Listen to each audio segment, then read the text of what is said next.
Welcome back, everybody. I have my cue card back because TJ found his, and harmony was restored once again in the land of ESL, and everyone rejoiced. It's time for Week 6 semifinal number 2 between Magicamy and FlyBird. It's two Asian players, but one of them has been making many splashes over the past couple weeks, primarily because she just took out Trump just a few minutes ago. Magicamy is now in the semifinals once again, has once more gotten an invite to next week, Week 7, but more importantly, if she can beat FlyBird, she'll be meeting her teammate Hyped in the finals to play for a spot and a seed to California. We pay for the travel for the players to come here to California. We have about $16,000 that's promised there to try to get the 8 players in there, and then $20,000 total. So there's a lot of money being tossed around for this first season of ESL. Let us know what you guys think, and there's also a chance for you guys to sign up as well. TJ, how can I do that? Yeah, you guys can head over to esl.gg/legendary series to get all the info. The next cup is actually happening tomorrow, so there's usually about 400 to 500 players that play every single week. There's a $500 prize pool as well. So not only are you playing for a cash prize, but you're also, if you make it to the top four, you qualify for that Challenger Finals at the end of the week for a chance to play in the Legendary Series match day, which is what we're broadcasting today.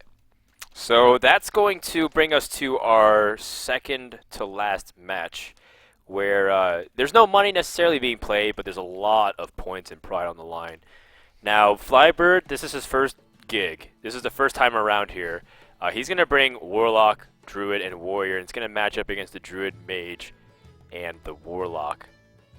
Oh boy, we get to see Handlock versus Warrior again. And it always is the third match. It's always the one because it's like you just finished watching it. They might queue it up again, and they might queue it up again. Yeah, this I can see this going to a 5-game series and seeing 3 Warrior versus Handlock. But this first matchup, it's going to be a rough matchup for Amy, and one that she's struggled with so far today, being Handlock versus Druid. Yeah, I think she absolutely did not want this lineup at all. I think this is the worst matchup for her possible. The Druid against the Handlock is not what she wanted. I guess at least it could have been worse with the Warrior versus the Freeze Mage. Indeed. But we'll see. Maybe the Druid can sneak in a very quick win if it can combo out that Handlock and shut down whatever FlyBird's trying to do. We're about to start game number 1. Hope you guys are enjoying it. Tweet at ESL Hearthstone and tweet at Frodan at AzumoQT. Let us know what you guys are thinking about the format, how you guys enjoying the games, as well as some of your favorite moments, because we certainly have been having fun too. It's been a really fun day so far, I'd say. Maybe besides Week 5, just because of Darkwanics, bringing some fun matchups. This has definitely been one of my favorites, so excited to see the outcome. That's still my favorite series. Yeah, Darkwanics games. Yeah, just because we had no idea what was in that deck at first. No idea, even as the day went on when we knew the deck, like the decision making that went into a lot of the plays that he did. Oh. Oh. She has a Grove Tender in her Druid deck. Yeah, she had a Grove Tender in her Druid deck in Week 5. Oh, that's right. The previous week too. That's funny. I wonder if she can mill the Handlock player. No, you can't. She's going to be too far along with the mana curve. This is most likely going to force another mana crystal, I think. Wait, what happens if you give a mana crystal to your opponent? You would... This is interesting. I haven't played with Grove Tender too much. If you give a mana crystal, then your opponent can coin out the Drake. Because then they have 3 mana.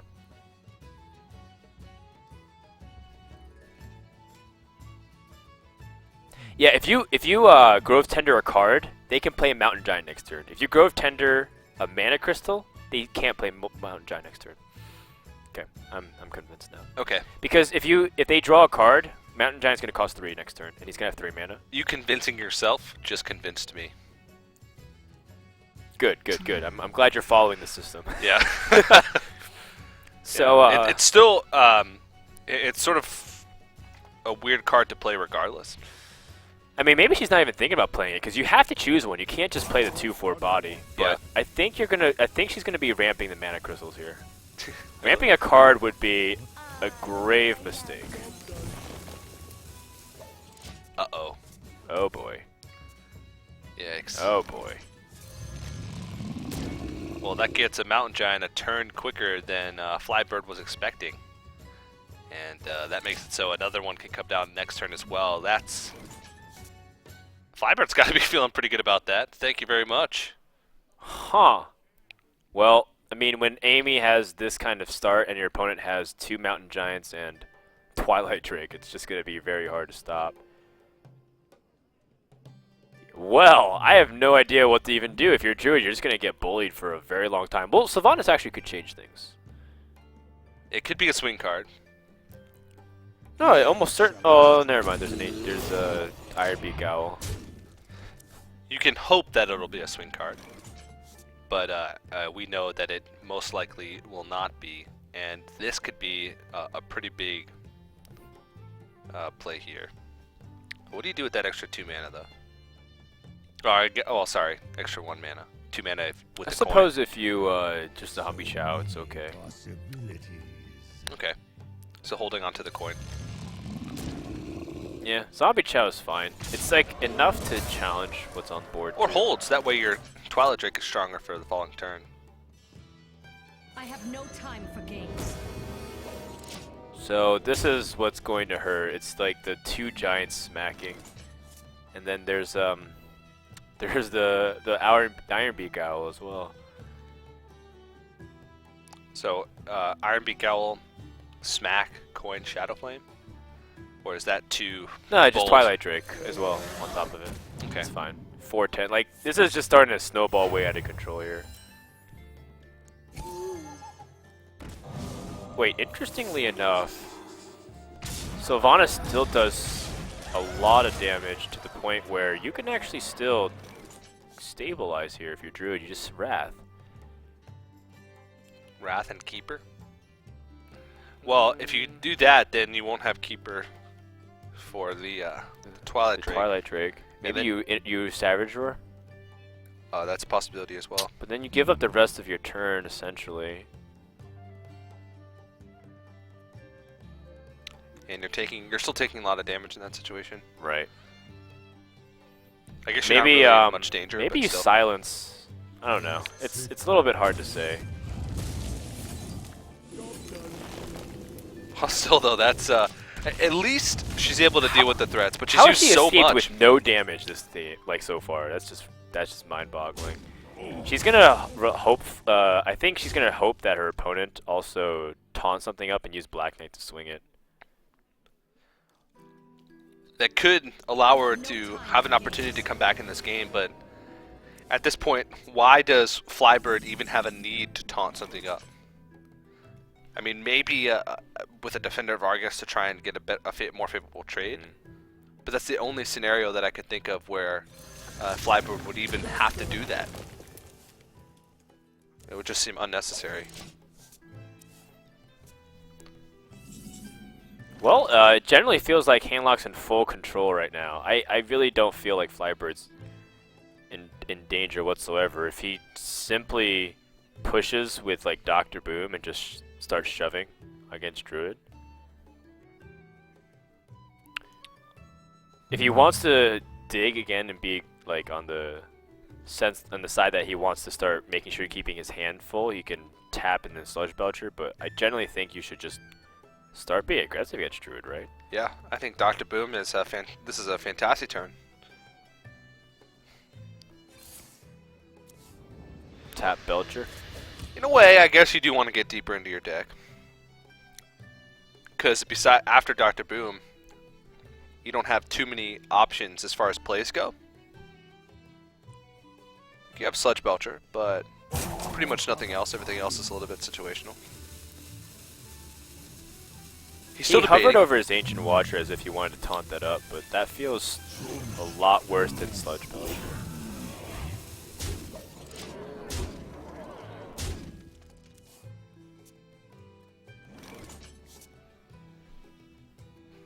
I might actually think about throwing my Owl into the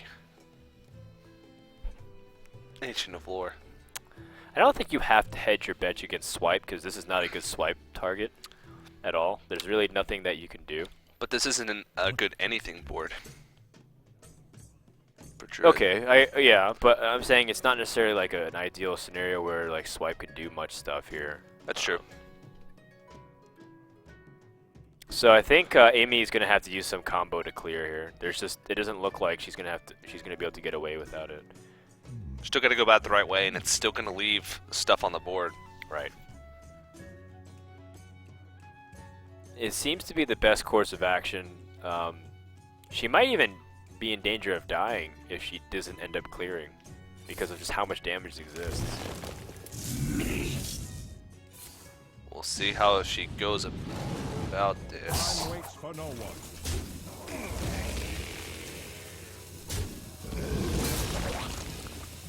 Okay, so she's just going to kill off Sylvanas then.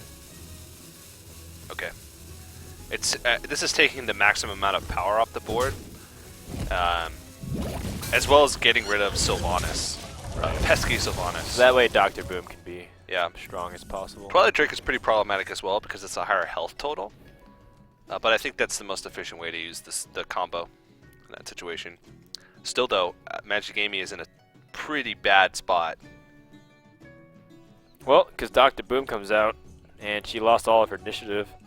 The way she can seize it back is if FlyBird plays Dr. Boom and she draws a big game hunter along with some ways to be defensive. Because she's looking at dying next turn right now. Yeah. And I guess this is Or unless she's playing Poison Seeds. and I guess this is the nature of the matchup. It's just so hard. When you're bringing Druid into a format like this, expecting players to bring Handlock, you're wanting to dodge the Handlock and try and get into like a Warrior matchup, but... The fact that she had both of the players draw a card is what really did her in. The problem is that with Grove Tender, either way you're ramping Warlock. Warlock ramps through their card draw early on, so that way all of their minions get way stronger, like Twilight Drake and Mountain Giant. So Handlock isn't necessarily a control deck, it's more of a ramp deck. And you just ramped Warlock on both ends. Yeah, and Handlock just ramps harder because their ramp is like easier to access Right. than Druid, because Druid relies on having the draw of Wild Growth. Whereas Handlock's ramp is sort of innately built into the class. You do have to draw into your threats, but it's a lot easier to draw into the multiple threats that Handlock has than it is to draw into Wild Growth early enough for it to be effective. I think FlyBird was trying to calculate if he had a lethal opportunity, but If a bomb hit face, it it's would like be. looks like he doesn't have it. Yeah, if a bomb had hit face for 2, he could have Hellfired to push through.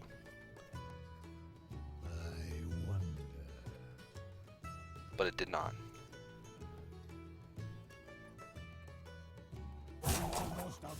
And so now that's just really awkward.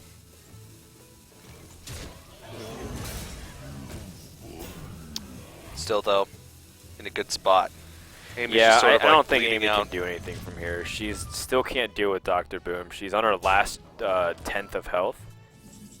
And everything she's drawing is just, like, it's just to draw another card so that way she can do something. So that's going to mean FlyBird takes the first game here. And we're going to go straight into Mage versus Druid. That's also a tough matchup. I think this outcome was pretty expected. There's just not too many opportunities, and you said it. She sort of put the nail in her own coffin there early on by allowing for that card draw. I guess she thought that her hand wasn't great, and hoping that her opponent didn't have the Mountain Giants early on. It could have been one of the only ways that she maybe gained a little bit of advantage in the matchup. But overall, just really tough. So, again, like you said, this matchup's going to be tough for her as well. But I don't think it's quite as bad.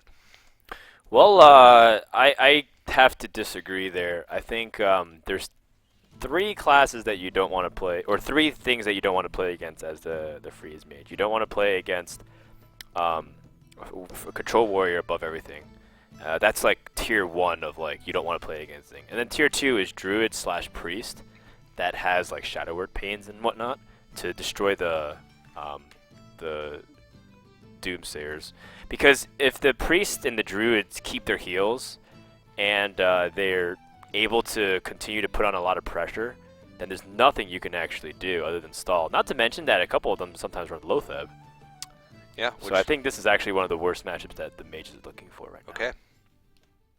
Well, that says it. That's just that's from experience, I think. Just watching a lot of Freeze Mage, just seeing it crumble to Druid pressure. Crumble. Yeah. Yeah. It just completely folds. Yeah. And so we'll have to see. Again, that last matchup is a toss-up as well. So FlyBird should be feeling pretty confident about where the position of this best of 5 so far. But we've seen Amy do it before, where she Sure. goes I mean, on the the ropes Freeze a little Mage bit. can still win. It can still win, yeah. It's just hard. It's very hard. Especially if Druid's just in tune with how to play against Freeze Mage. One of the most important things is keeping Ancient of Lore for post-Alexstrasza. The second thing is if you have Lotheb in your hand, you absolutely keep it. Now, does FlyBird know that she's playing Freeze Mage?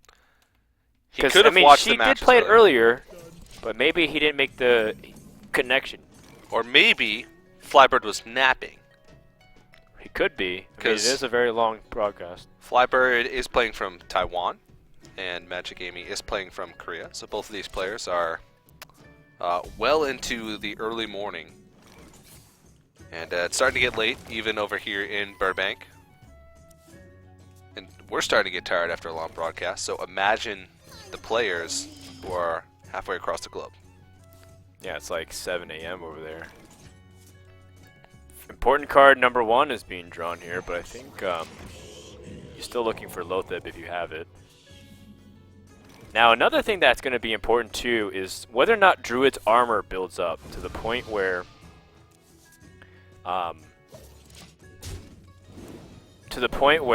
like if you Alexstrasza still has like 17 health and then you heal up with Ancient of Lore, then you're still out of range.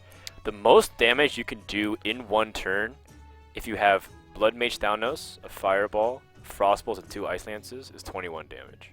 So a lot of times you keep this in mind, and you want to at least have like 2 armor, so that way when you heal yourself with an Ancient of Lore, you can't die to anything. There's just no possible way. True. I think that Antonidas plays a big deal in this matchup, though, because it gives you that extra reach. Or even after you Alexstrasza, you have a little bit of extra burn to just go through some of those heals. It's really tough to play, though. Like this mage deck can be, especially against decks that are tougher. Right. Freeze Mage is one of the hardest decks to play for sure. Definitely. It sometimes can play itself, depends on how things feel, but it definitely is on the trickier side of things. And it can be frustrating to learn because the games are long, and when you lose, it's really demoralizing because you feel like there just wasn't much that you could do, even though there probably was. That's what makes it tough. It's hard to pinpoint where exactly you went What do wrong. you do against double Spectre Knight? You need Frost Nova immediately, and not to mention that the Doomsayer still can get silenced. Whoa, man! What does she need immediately there? She needs Frost Nova, Well, there it is. and Frost Nova came. Now, the big question is, does her opponent have the Keeper of the Grove? And if so, by the way, do you hedge your bets by killing off like Shade of Naxxramas or killing off Spectrum Knight? I don't know. It's pretty tough. There's a lot of small, intricate decisions here. She's thinking about suiciding the Mad Scientist as well to try to get some secrets. So it's Ice Block and Ice Barrier for sure, and she's popping the ice. Excuse me, the Mad Scientist too, so she can guarantee get the draws. No Keeper of the Grove here, but FlyBird can choose to draw, or I guess Pilot Shredder if you want to go for Yeah. your own thing. I don't think you can really do much. Just Do you pass? hero power pass. I think there's legitimacy to wrathing for 1 here. Okay. I actually don't mind hero powering, because hero powering still gets an armor onto you. Tossing away 1 Ancient of Lore is okay, because you still have 1 to heal, but it's still one of those things where you have to be careful. Yeah. That's bold. That's And a big now body. Amy gets to draw. This is a very powerful spot to be in. Oh, is she thinking about coining Antonidas? That'd be so ballsy. And a little bit unnecessary. Yeah, I think you want to... Coin is a really great tool for Antonidas. Not to get him out, but for when he's out. That's an extra fireball. In a situation, especially when you're just laying him. If she plays Arcane Intellect, it's actually dangerous to drop our Accolade of Pain because of the draws. Second Doomsayer, that's interesting. Does she play another Doomsayer here to disincentivize FlyBird from playing anything? Then next turn, she has 7 mana, she can drop... No, never mind. You can do it on turn 7, so that way you can coin out Alex Strauss the following turn. No, never mind. It's just like one of these things. I was thinking out loud, sorry. Stream of consciousness. Yeah. Yeah, no, I appreciate it. I'm going to stop talking because I've been actually chatting a little bit too much. So I learned a lot from your ramblings. I'm sure other people do as well, so... all I'm trying to do is tap into the mind of the player. Okay. Wow, second Ancient of Lore being used here, and that immediately tells me that I don't think FlyBird is completely well-versed in this matchup. That's a very crucial card to keep onto because of Alex Strauss. Either that or he just doesn't know what type of mage it exactly is, but you gotta know at this point. And there was a chance for FlyBird to actually make Amy overdraw the following turn. But that's really risky in itself because you're giving draws and you don't necessarily know that the card that they're going to discard was an important one. Now, Mage is actually... Freeze Mage is actually one of the decks that milling has the best effect on because a lot of the pieces that are in their deck are crucial. Like if he had burned in Alexstrasza, or even just like a piece like Ice Lance or second Fireball or second Frostball or something like that, it would be a pretty big deal. Okay, so this is actually a very smart play from Amy on a lot of levels. The first thing is that both Ancient of Lords has been used. So there's almost no healing remaining in the Druid deck. So when you Alex Strauss, the most that you'll be able to gain life is 1. Which means you're no longer seeking Extended Burst. All you have to do is guarantee to kill now that Ice Block is up. So when she has Alex Strauss and the burn, it doesn't matter if Antonidas dies. It's the fact that she already gotten 2 fireballs off of the coin Ice Lance. And the fact is, if Antonidas doesn't die, that's an additional bonus. Yeah.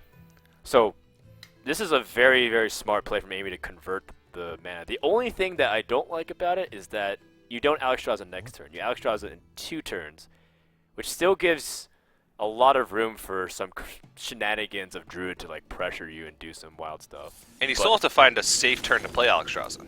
Right. Because there's an opportunity for a Druid, even with just a couple creatures on the board, to pop your Ice Block. And if they pop your Ice Block the turn before, it's not a safe turn.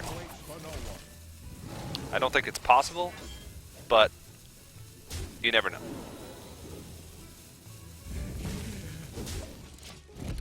And he's okay with taking damage because he knows that Alexstrasza is going to come out eventually. So It's starting to get to the point where there's almost enough burn to kill him without Alex Strauss. Oh, that's such a sick draw. Oh my goodness, you just use Cone of Cold and the Doomsayer immediately. Just pave the way for Alex Strauss. I think you even can... You don't have to draw anymore. I think you can kill off the Shade of Naxxramas. Because the Shade of Naxxramas is... What if your opponent silences the Doomsayer, the Shade of Naxxramas grows, and you're actually in a little bit of a trouble because you can't kill it off easily. You don't have Flame Strike. So I think you still ping off the Shade of Naxxramas here. There's just not much else that you can do with that 2 mana. You already have all the pieces that you're going to need to win. So the only other thing you would do in that situation is like play a Loot Hoarder. The Loot Hoarder is not necessary though. You have all the cards you need, right? Yeah, that's what I was saying, yeah. I mean, the Loot Hoarder's going to die too anyways from the draw. Okay. I guess it's... Oh, well, she actually can deal with the Doomsayer now. And that becomes pretty scary. It plays into like Flame Strike really, really well.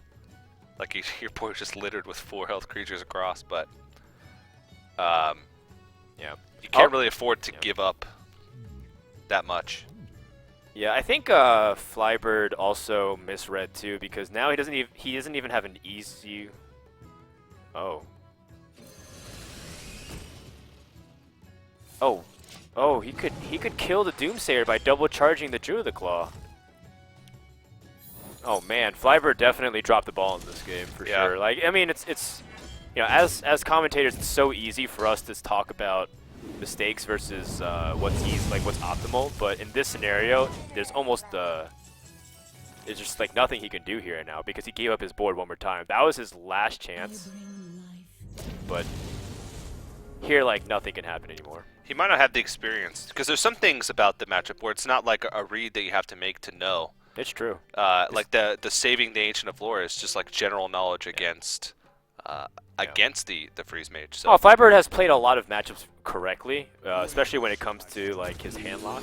But in this scenario, he's definitely just not playing suboptimally at all. He's gonna die very quickly here, and it doesn't even really matter. The Fireball allows him to push through, and then he has Fireball, Ice Lance. I think he wins. Yep. Fireball, Frostbolt even. Well, you just Fireball the 4/6, and then you push for the rest of the damage and you end the game. So that's a very quick game too, just because this matchup is very fast. Usually with Druid either winning and pressuring, or Mage just overwhelming.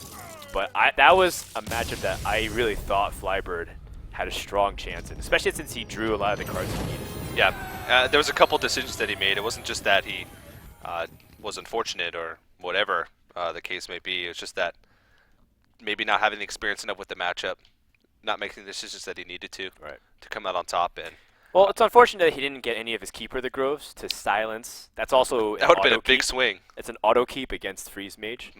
Now here's another thing too. I think he also might have played without the knowledge that it was Freeze Mage. It made it seem like he was still worried about what kind of tempo mage it was. Okay. When I analyzed some of the plays, I think maybe he was also trying to see, like, you know, what secrets there were out. He wasn't exactly sure. He didn't get to pop both the secrets for a long time.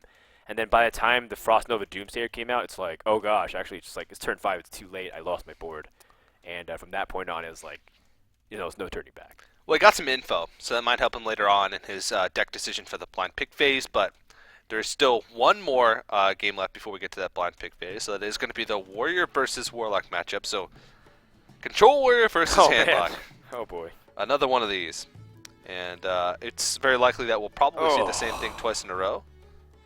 I'm getting comfortable for this one. Okay. Me Doing too. Some back stretches. They might switch it up on us and like go Druid versus Druid or something ridiculous. But Druid versus Druid. no, it's not going to happen. No, I think it would be Handlock versus Handlock. If anything, yeah. But we've seen a lot of Control Warrior versus Handlock over the past couple weeks, and the win rate has actually been about even. I'd say this matchup, I don't even think I could give it a favor one way or the other. You think it's 50-50 down the middle? Maybe like 60-40 tops in one direction, but and I would put it in the Handlock's favor more than I would put it in the Warlock's favor. Or sorry, in the Warrior's favor. But it's super close, super close. All right, well, it's up to, I guess it's up to the Warrior to whether or not they can kill Handlock in time. And we've seen that there's more to this Handlock deck than meets the eye. You know what I'm talking about, right? Yeah, but the way you said it, it was like, oh, there's a Transformer in there?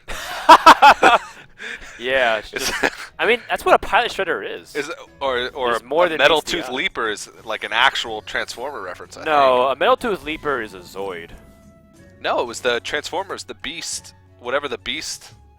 Age of No. Transformer are the pilot mechs, dude. Okay.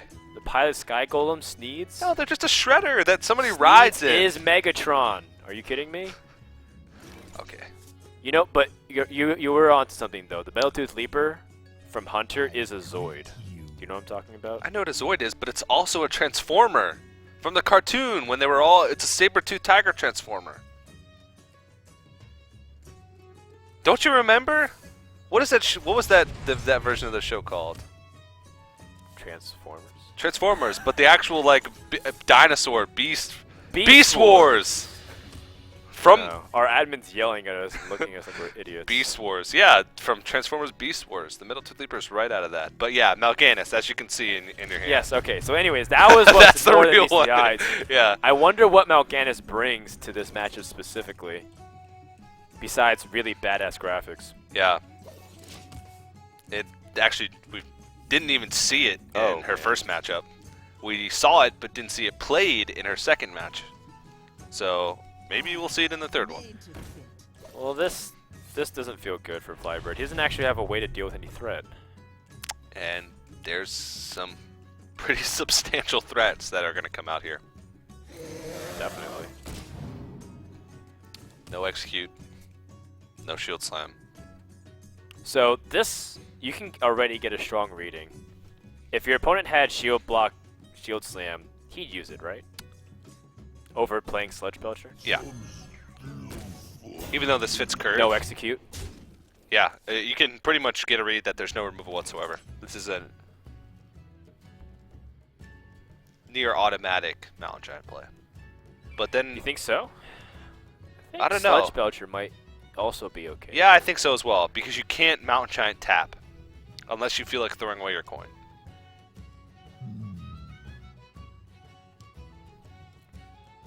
Throwing away the coin is... I mean, the more I see it, the more it's like I want to get value off of that coin, even in the late game like Draxus. Or you can reach, like, next turn you can Dr. Boom, which is great. Coining out Sylvanas is also an option. Yeah, I think you can save it for...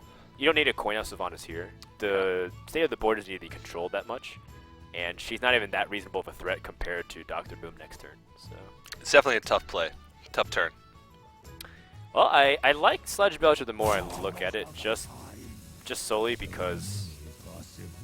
Oh, she's gonna use the coin here? If she's coining right now, then it's going to be... Well, I guess it would... You wouldn't...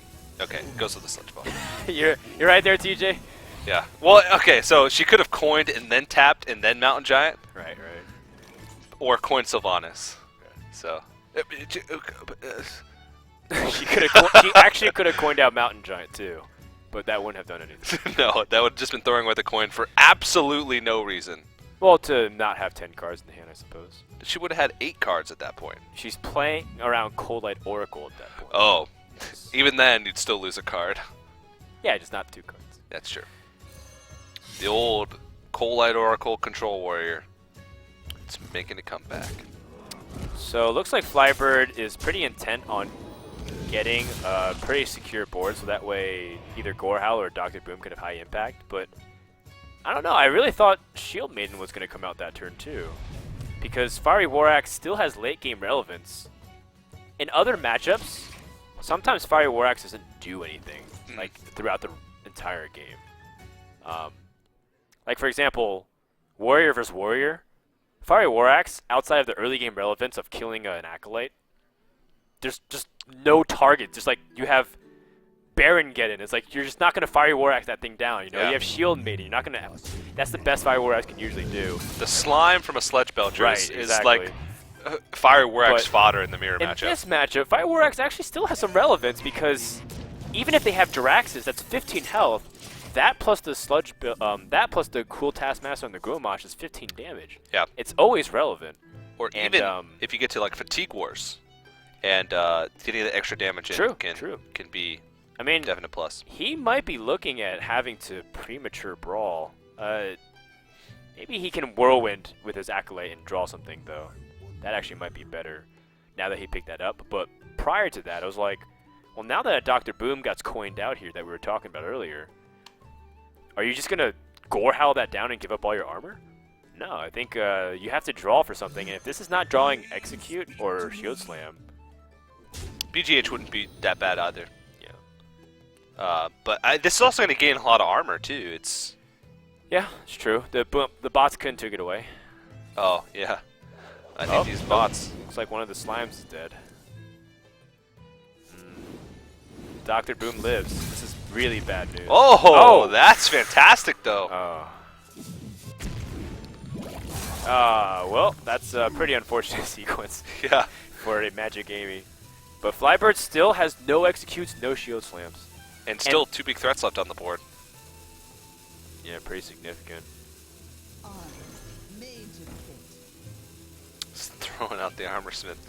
You can shred almost all of its armor with FlyBird right now.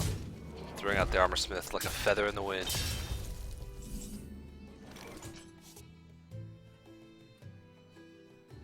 Well, this hand is filled with a lot of shiny legendaries. 1, 2, 3. 3 legendaries, yeah. They're all shiny. I guess Magigamy's like, well, like, how important is it to control the armor count if he doesn't have Shield Slam? And you know, there's so Beats many, me. yeah.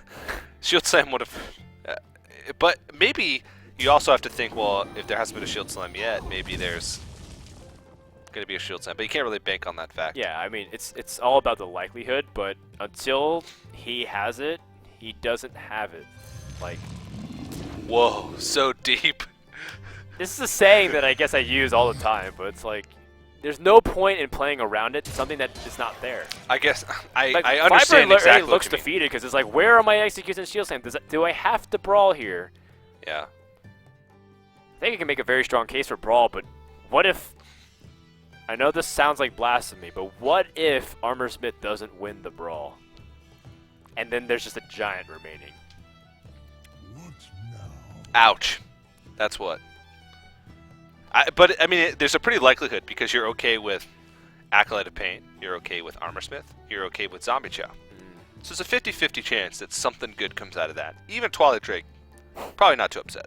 Well, amusingly enough, it might even come to the point where FlyBird can shield slam something no matter what, because on turn 10, he'll be able to shield block into shield made into shield slam. And That doesn't have much relevance, but I'm using that to describe to you how irrelevant that feels at the moment. But in a way, you can take solace in the fact, if you're the Warrior player, that you got through the early game, or you got through that much game without using removal. So then you know you're going to have the removal later on. I suppose so. He's really banking that this digs.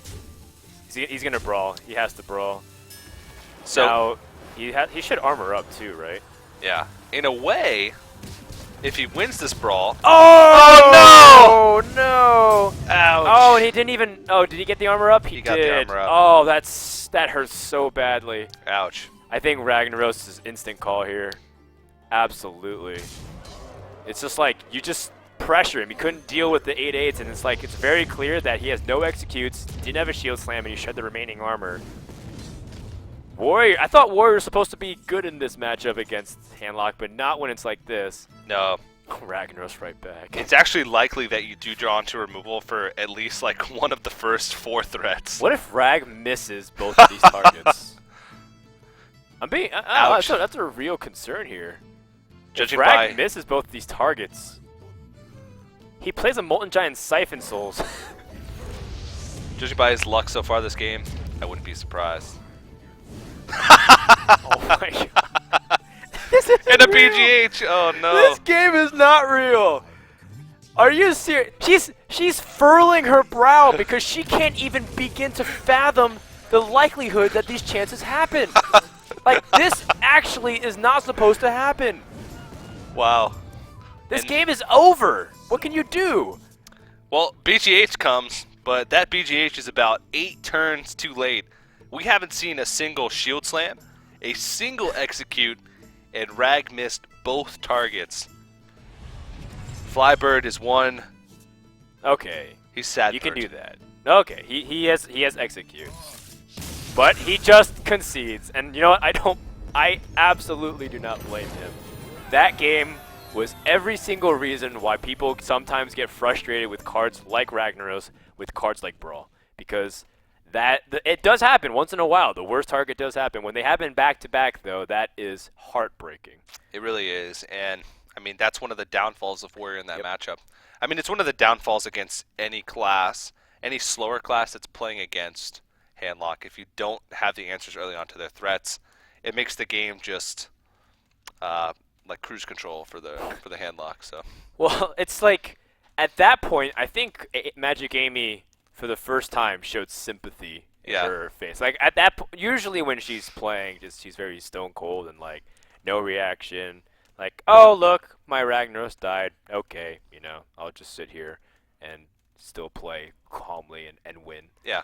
But it's like you can't help but agonize and empathize for FlyBird because it's happened to all of us where it's like the worst back-to-back scenarios happen, and he immediately queues up his Druid running into Handlock. I'm not sure if FlyBird is going to be winning the series if it pans out the way we imagined it. I think this is like a Rage Druid choice. A Rage Druid? He's not happy with his Warrior deck right now. Oh, okay. I guess it is like he's sitting it out. Yeah. He put it in detention. He benched it. He benched Garrosh. Because you look at it, Druid. What does Druid match up well against? He the disbanded his lineup. Warlock deck. He actually went into my collection and just X'd it. It's like he's not playing that done. deck anymore. Like, are you sure you want to delete this deck? And he said yes. First he checked it to make sure that Shield Slams were actually in the deck. And then he that X'd does it. happen. He's like, did someone troll me and like change my deck list at all? Yeah. That's but the meanest thing ever. the Druid choice, I'm a little bit baffled. Now there is, I think that FlyBird's Druid is pretty quick.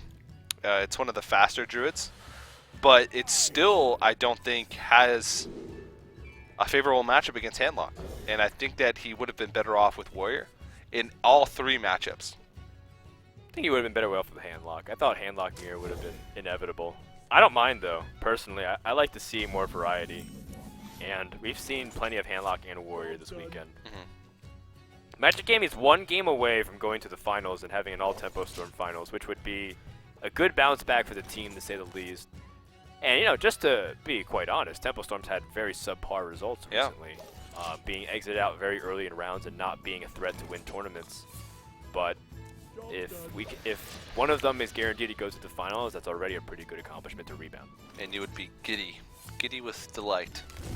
Yeah, I would. And I wouldn't have to fire Reynad. You would be you'd be prancing through the studios after this match. I always joke about it, and he always gives me this like weird whimsical look, like he's about to say something really solid to me, and I'm like, oh no, what have I done? Well, as soon as I saw the brackets earlier today, before we went live, I said I think it's actually pretty likely that we'll see a Tempo Storm. Well, hold on, this game is not over by any means, and just look at the way Druid's been able to curve things out. He'll have double fire drop pretty on time. He doesn't have a silence with a Twilight Drake, but he's got some stuff to do.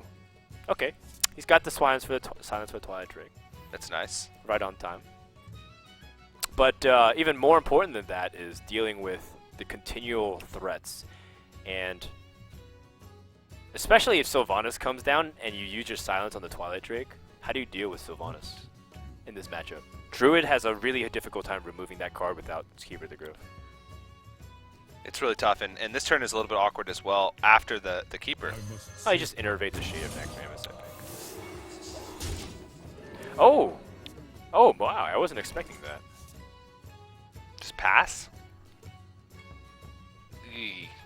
Yes, I was not expecting that at all. That was very interesting. You have to, I think in this matchup you have to play fast. You have to use Innervate as leverage for a bigger board. Granted, that would have been a pretty good Hellfire board. Oh, yeah, you're right. He played around Hellfire. You're correct. But still, I don't think you can afford a lot of the time to play around Hellfire You're that right. conservatively. It's a good analysis. I think he was playing around Hellfire. Is he contemplating innervating Ragnaros out here? After what he just did to you? I don't think so. It's the best way though. Positive I reinforcement. remember one finals of an event I saw in Wild Growth double innervate Ragnaros into a faceless Ragnaros, and it kept hitting the handlock face, and then handlock faceless the Ragnaros. I forgot what happened, but RDU won. That's the The question mark RDU profited. that's the gist of a lot of tournaments that RDU wins. Ragnaros with coin flips.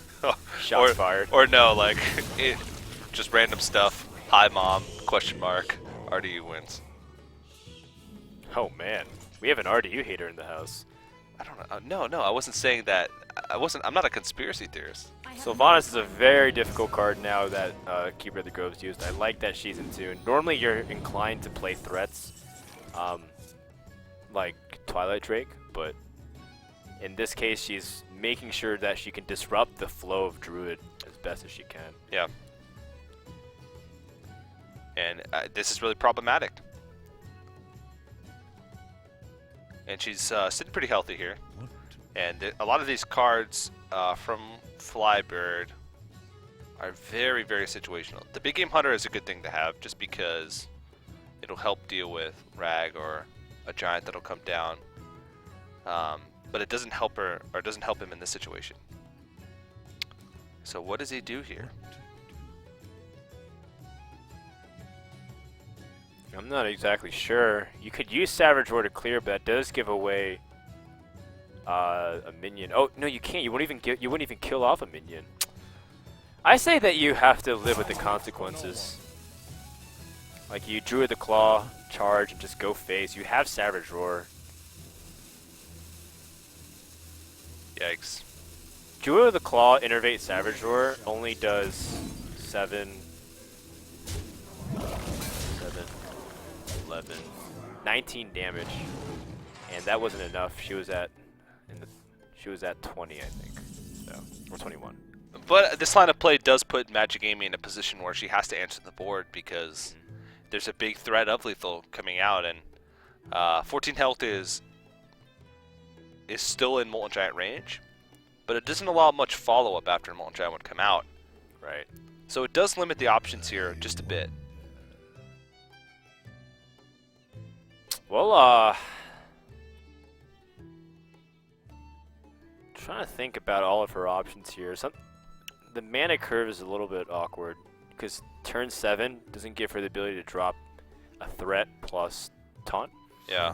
With at least you can Sun Fury Protector. Yeah, I think Twilight Drake Sun taunt. Fury Protector. Yeah. Molten Giant could be risky just because of BGH. Either way would be risky. It wouldn't be risky to keep her because the keeper would go on to the Sylvanas most likely. And yeah, I think that's the best choice. It is a very important turn too because if FlyBird draws the combo, then that can decide the game. So now no longer the Force of Nature becomes lethal, I believe. So I think you can go for a board clear. Yeah. Just toss him in and swipe. Swipe the middle. So swipe gives you 4 mana remaining, so I guess Harrison Jones would be surprisingly effective against Jiraxis, but I don't know if the game will get to that point. No, I don't think it would, to be honest. Yeah. It's definitely a possibility because this game has been a little bit slower than normal. Oh, man. But, so if FlyBird does the swipe, that's going to enable Molten Giant to play for 3 and allow Magicamy to also play Sludge Belcher, which means the Big Game Hunter will come out. And then that means Ragnaros will have to come out, which means FlyBird might have to play Ragnaros to Ragnaros. it's thinking very far ahead. I'm analyzing the state of the board Yeah. because most likely the strongest play is a Molten Giant and Taunt here. It is. It is. So that way you don't die to combo. Yeah, you can't rag here. Oh, I guess you can Siphon Soul. Never mind. Siphon Soul tap still puts you at lethal damage for a 14 damage combo. I like Molten Giant Sludge Belcher here. You can't tap either because I think if you tap, then you just die to.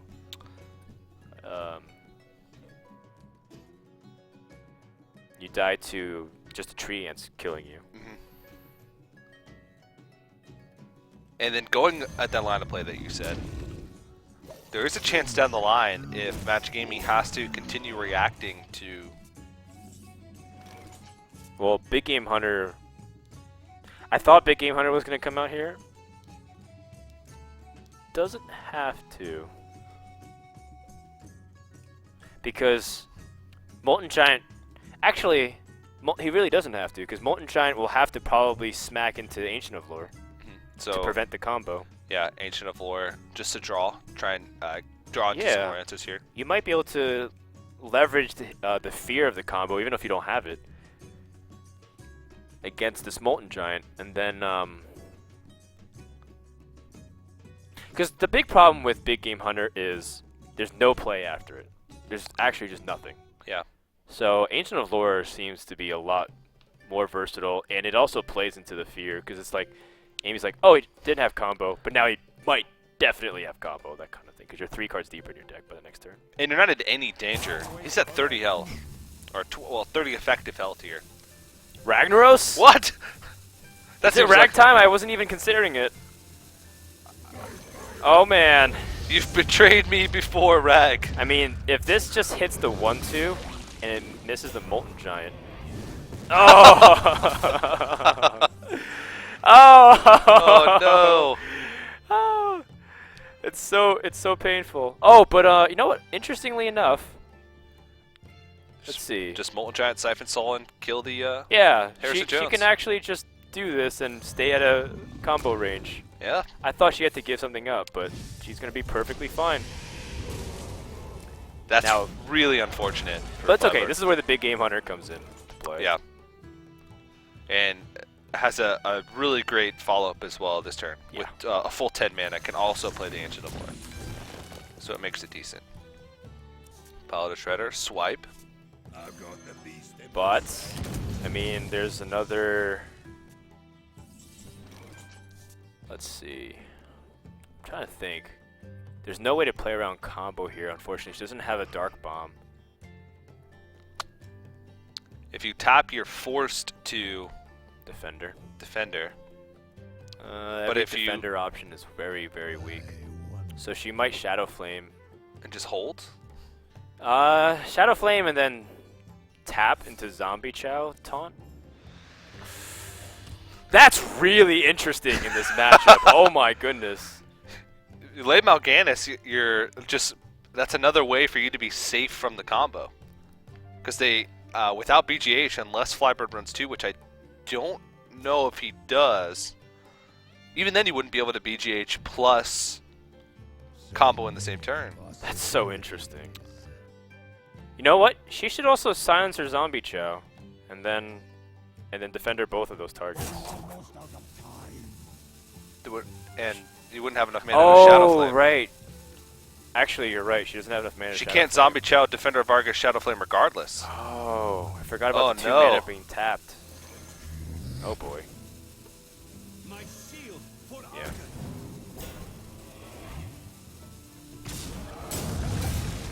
Well, if combo is drawn, Ho ho ho ho. yeah, I think that was definitely a miscalculation Yeah. on Amy's part here. Yeah. But fortunately, it seems like FlyBird doesn't have it. She had a moment of stress followed by a slight moment of Yeah. temporary relief. It's like, oh gosh. And I think if you're FlyBird, you're taking a very, you're definitely comforted by this. It's like an act of desperation. He doesn't seem very comforted. Well, I think he should just I think he should continue digging for the combo here. He has to. It's Well, his alternative is to load up a Spectre Knight board here. Yeah. With Pilot Shredder. Well, eventually, I mean, I guess one of your win conditions can just be a Saboteur by itself, but...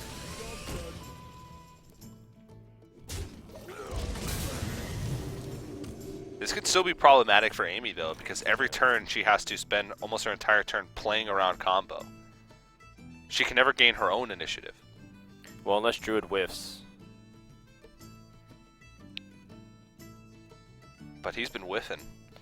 So, Amy had the opportunity of playing an Ironbeak Owl last turn and silencing her own Zombie Chow. Now she has an opportunity to clear the board again.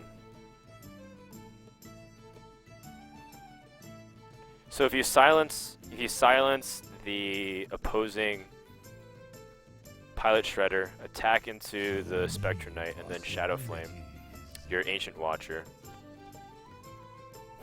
Then you die to combo. you die to combo. You're going to be dead to combo either way, which means it's starting to time to evaluate whether or not you should even play around it. Now, also there's 8 damage on board, which means you might die either way if you leave up those minions, so you have to clear it. So once again, FlyBird is on a combo piece to win the game and tie it up at 2. There it is! There it is. So he ties it up, and Druid is going to win this game against Handlock. And I have a feeling maybe we'll see it again, because I don't think Magicamy is going to switch. Oh no. Because I think FlyBird definitely had a pretty good start. He had wild growth into a pretty good curve, and lining up good answers. And of course, Magicamy also didn't play perfect there. She realized her mistake a couple times. And that's sort of uncharacteristic. We haven't really seen her struggle like that on a turn. And there really wasn't that many fantastic plays either way. But you could see her have a little bit of panic at the end. And I mean, there was a couple opportunities for FlyBird to draw into that force of nature. So, and I guess benching the warrior and making the call to go for the druid worked out for him. But if he goes for the same again, it could be a possibility that he doesn't get that great of a start that he did last game, and he falls to what's a tough matchup in Handlock for druid. A lot of Asian players for a while really liked Druid. It was like their favorite deck because it was very simple in terms of its game plan. It was it's not that hard in terms of some of the decisions. Generally speaking, you're just trying to line up damage. Yeah. But more importantly, it's very flexible. So it was a very good, comfortable pick in a lot of times. I did an interview one time with like a lot of these players for a show match with Amaz, and all of them said their favorite deck was Druid. So maybe it's one of those things where, he falls back because Druid's reliable. It can beat anything. It just sometimes destroys people, and of course the combo is definitely threatening, especially to Handlock at those late stages of the game. Yeah, well, you look at the World Championship, most of the Asian players brought Druid and relied on that deck a lot, and that was one of the largest showcases of those Asian players that like the Western scene has seen. So definitely true. So he switches to Warrior. He punished him. He put him in timeout, but now his Warrior deck is out of timeout and ready to fight. Ready to rumble. And once more, it's going to be Warlock versus Handlock. What do you think, TJ? This matchup is grand. It's a grand old time. It'll probably soon be one of those iconic matchups which shows a natural struggle because it's very tightly contested. Yeah. And I think these decks will be forced out at some point. Maybe not Handlock, just because of the draw mechanic of Warlock is always going to be strong, and that type of deck is at least some variation of it. I think will always be strong. But Warrior's already starting to. Maybe it's a bit preemptive to say, but you made the argument yesterday or early in the week, and I definitely agree that it might be the beginning of Warrior Control's decline. Would be my novel. Well, with a hand like that, Warrior's not going to be doing much. Remember what happened the previous game. No removal whatsoever, and Warrior just got overrun like crazy. It was a stomp. Magicamy doesn't actually have anything much better either. She's on the coin, which allows her to tap. And also the Zombie Chow is nifty too, because it allows her to keep tapping while still being able to play something. And being able to tear at the armor a little bit as well. Now that she has the Iron Beak Owl, guess you can. I do like the idea of the Iron Beak Owl being able to come out and, or sorry, the Ancient Watcher being able to dunk some fools. This Zombie Chow could be pretty problematic though. It'll be annoying. It's not going to be problematic yet. I think those are the same things. Well, now it's a case where Magicamy will play this giant, and now she can coin out the Iron Beak Owl to silence the Acolyte from drawing cards, and then keep the armor at a very reasonable count, even to the point where if you have shield block, you can't even shield slam anymore. Yeah, you wouldn't even be able to shield block armor up shield slam, because you'd only be at 5 mana. Exactly. Forcing your opponent to have execute or bust. It's execute or bust. No. Wow. That's not good. FlyBird He's very visibly frustrated by not having the removals lined up. Now, Sludge Belcher does stall for some time. And thankfully, this Acolyte still can fight, even though he will never speak a word again. Dramatic. Wow. And Doctor, tell me about his condition. Well, the Acolyte's gonna make it. But he'll never speak again. that's going to be included into Ferdinand's novel that he's writing about Hearthstone. Yeah. Chapter 5. Well, I think this is a really powerful opportunity to leverage Farseer to heal the Mountain Giant afterwards. Back the damage from clearing off this Sludge Belcher. Also, Mal'Ganis is really cool, but we have yet to see him even played once.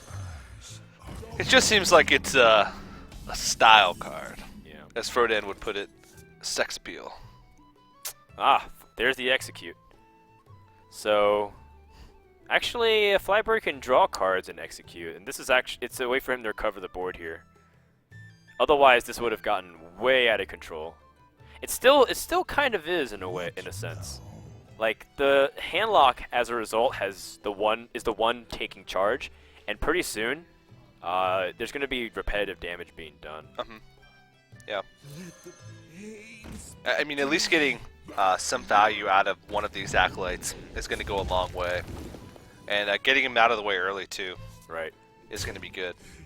And it's nowhere near as bad of a position as he was in the last game, where he just wasn't drawing into any of his removal. Oh, yikes. Wow. That's, again, another tough spot to be in. So, Magicamy can now push out a full health Drake with 10 HP.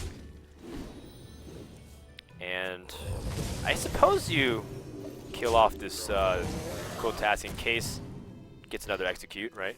Yeah, and you can't even, like, Shield Maiden, Shield Slam, or anything here. I think you have to Dr. Boom. That's the Dr. Boom turn. Yep. Which, of course, playing Dr. Boom on turn 7 is good, but when you don't have a board to begin with, and the handlock's the one controlling, and That's funny. wow. Do you just Dr. Boom right back? No, that can't be the right play. I've always wondered about that, because for a couple of days on ladder when Dr. Boom first came back, oh, is it? Well, look at the rest of her hand. Some people are like, oh, just Dr. Boom, you're Dr. Boom, and then you're going to be in a comfortable spot too. Her hand is just so situational. She had 10 cards. She had to play something, and nothing else seemed appealing. Fair enough. I mean, Twilight Drake killing Dr. Boom is really good. It's like a 4-mana removal. Yeah. Alright, these booms. Well, this could be a Shield Maiden Shield Slam play. Well, do you want to damage the Shield Maiden at all? I think you'd let the bombs go flying first, right? You wouldn't want them to damage the Shield Maiden, but at the same time, you would might want to increase the likelihood that they hit the Twilight Drake as opposed to the Dr. Boom. And if they hit your face, good point, good point. and if they hit your face, then you won't have the armor enough to be able to shield slam the Dr. Boom, which was the plan in the first place. Good point, good point, good point. Alright. Here goes the merry-go-round. Ah, Uh-oh. nice. Nicely done. Yeah, I like that decision to actually attack into the Twilight Drake for the first one, because that reduces the chance that one of the Boombot that you kill will come back and kill your other Boombot. But I guess it wouldn't matter in the long run, because you're going to trade it in. So, in the end, Magicammy's Boombots didn't do much, but FlyBird got exactly what he needed. And now we're back to square one, where the Warrior took initiative on the board. And it's a little uncomfortable here for Amy. She has full 10 cards, right? Yeah, you can Loatheb. It's pretty much the only thing you can do. Loatheb and Ancient Watcher.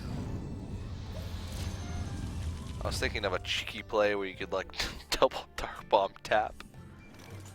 It's not really cheeky, as it's just like, you know, inefficient. Well, it would like, preserve your Loatheb body, I guess, but I just don't see Dark Bombs having much value as the game goes on. Well, I guess they do. I wonder if Morganis will come out here. I feel like he's gonna have like no impact because it's just gonna get BGH'd. Yeah. This big game hunter will just completely devour it. Oh, well that's a pretty good draw.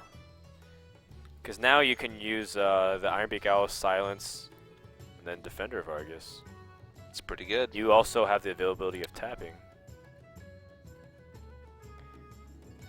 And then it would make a pretty suboptimal decision where to put that Gorehowl. Right. Because either way, you'd be attacking into a very low health creature. You wouldn't be making use of the higher charges. And taking a lot of damage.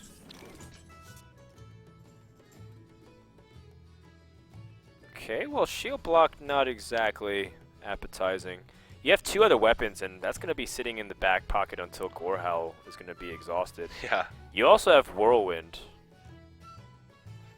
In fact, that Ironbeak Owl is all that's standing between FlyBird and victory right now. Sweet, sweet victory. Yeah. I suppose these are the inconsistencies of Gorehowl. If you use the Gorehowl earlier and get a hand clogged full of weapons, but it gives you so much extra reach.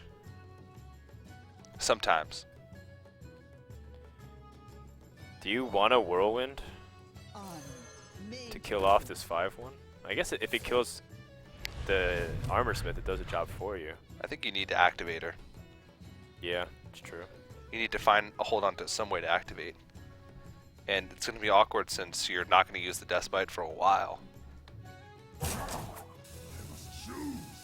Oh, what? What? No, that was probably to be a misclick. I think he wanted to hover his Whirlwind. Okay. Wait, Fiery Warak's over, but why?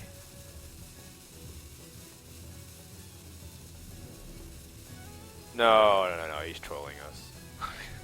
Because they're just like, there's no reason to do that. Like, literally none. Maybe he's trying to play into some mind games here. Yeah. Hovering over a card so that... Oh. Yeah, that could be the case here. FlyBird next level. But I'm pretty sure Magicamy is just going to drop this Ancient Heal bot that's in the far left. And then just Dark Bomb.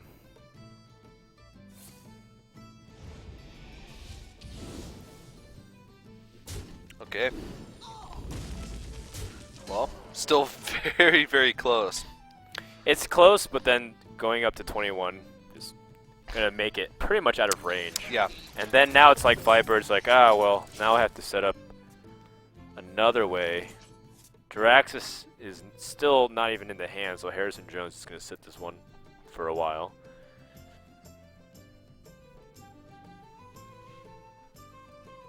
Well, what can you do here?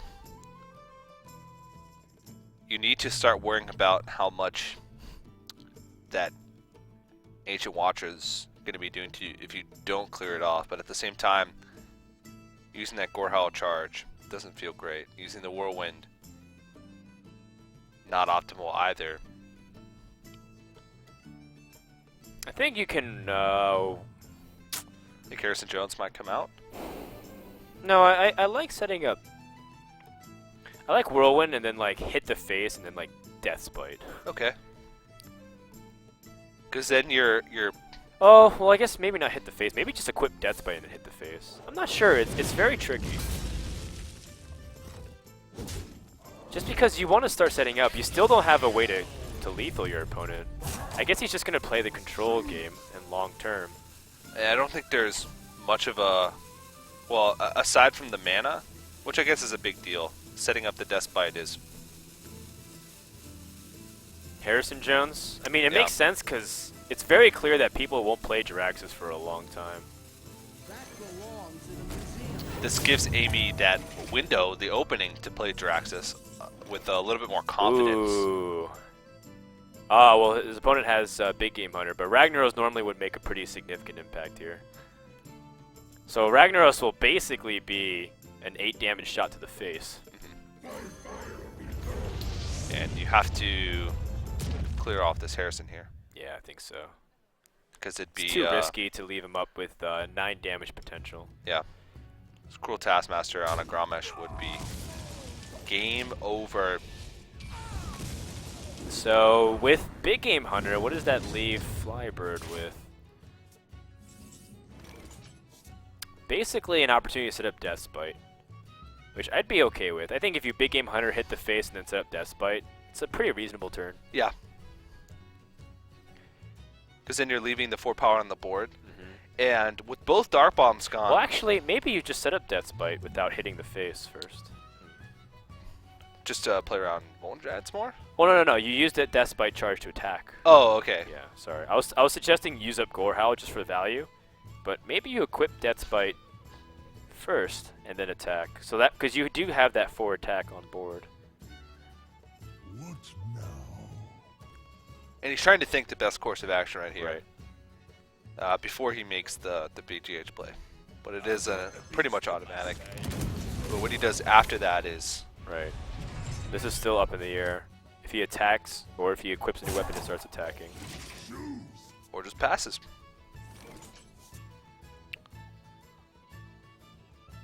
So... I mean, Hellfire clears it, and then you can still play Mountain Giant. Indeed. Full mana, full health. Just back and forth, really. FlyBird doesn't have a way to deal with it. His best opportunity is just to go aggressive with Alex Straza. Which I think is the best course of action. Now, having the Brawl in his hand is pretty good, just because he has that fallback in case the board gets a little out of control. But, I mean, these weapons have been clogging his hand for so long. The Fireworks and the Death Bite just haven't... With the Gorehowl, they've been sitting dead in his hand for about 7-8 turns now. Yeah. Yeah, it definitely has. So, well, Magicamy is definitely going to be tempted to Big Game Hunter and then play like the Twilight Drakes. Mal'Ganis is so interesting too. Or just trade in Mal'Ganis. Because she just like FlyBird just demonstrated he couldn't deal with the giant, right? Yeah. I just like Twilight Drake Siphon Soul here. Twilight Drake Siphon Soul. Or just Big Game Hunter. Oh, that's really good. Twilight Drake Siphon Soul. Or you may not think that you're going to get much mileage out of Big Game Hunter for the rest of the game. I guess they serve. But if you play Big Game Hunter, then you most certainly have to Sunfear. taunt. Yeah. And then that is your last taunt. Yeah. And if you're going to do that line of play, then you don't play the Twilight Drake, I think, to better play around Brawl. So I think Twilight Drake Siphon Soul will probably be best. I like your analysis, and I think it's spot on. Now Magicamy is going to make a push for potentially ending the game. Oh, yikes. That draw is essentially useless. Do you Brawl just so you eliminate 4 power on the board? Frodan, that hurts. I mean, you attack face, obviously. Yeah. And this is where, like, Mal'Ganis is actually super sick, right? Yeah. What can your opponent do to finish you off there? Oh, Jiraxis! Ah, that's, okay. So his opponent might have Cool Taskmaster. Wait, this is really interesting. So what do you go with now? Mal'Ganis, right? Yes. Because he would have to... The only way that he can kill off Mal'Ganis is to execute him. And the way to execute him is to attack into Mountain Giant. Because you can't attack the face, it's immune. Oh yeah. And if he can't attack Mountain Giant because he died, the only way to do is to shield block. And shield block means you can't play Gromosh. Wow. Yeah, so Mal'Ganis would be the way to go. There would be no possible way. That is the checkmate right here. If Mal'Ganis comes down. And Magicamy has come to that conclusion. I don't know if FlyBird has seen this yet. This is the first time we've seen Mal'Ganis play. Checkmate! And this game is over. There's nothing you can do as FlyBird's position, and Magicamy has punched her ticket to the finals. We were wondering what role Mal'Ganis played in this deck. And it's just that trump card. It's just that checkmate card Right. in I mean, matchups where realistically, he might not ever actually get any minion kills. Because it's like, as soon as he gets played, it's like it's a foregone conclusion. yeah, exactly. And FlyBird with the honorable Sudoku, which means Magicamy goes to the finals. Setting up Hyped versus Magicamy and all tempo storm. And I'm trying to gauge Frodan's reaction here as a giant smile breaks across his face as we see a all tempo storm. No B. Okay. Well, that's pretty exciting, and I said it earlier before we even started today that I would not be surprised if we did see. I said it off the record, so there's no proof whether or not I did actually say it or not. But You did say it. okay, thank you. It's on the record. Okay, Yeah. cool.